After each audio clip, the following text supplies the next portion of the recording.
When starting a project using Tunisian crochet, you're going to want to make what is known as a foundational row. And to start that, you are actually going to have a chain similar, well actually exactly the same as you would with normal crocheting. If you're unaware of how to do that, please check out my other videos. But what you're going to do is with crocheting, usually you look at the front of your chain. With Tunisian, you're going to look at the back here. And if you look carefully, your chain stitch has three strands to it. You have your two outer, and then you have the one down the middle. We're actually going to focus on the one in the middle for this project. So we're going to skip the first one here and go into our second one. So we're going to go under the middle chain, middle thread in that chain. We're going to grab a loop and pull it through, like so.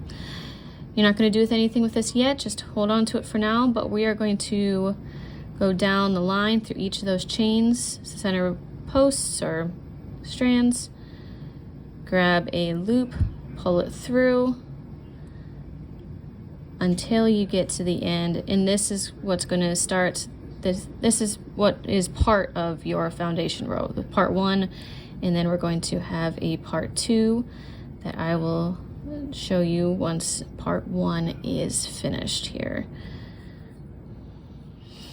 All right, so once you have that completed through all of the stitches, you're going to have should have something that looks similar to this. We are going to lock it in by, we're going to yarn over, there we go. We're going to pull through one, so that's going to lock everything in place. And from here on out for this foundation row, we're going to yarn over, pull through two, yarn over, pull two through two, and you're going to do that until you get to the end of your row.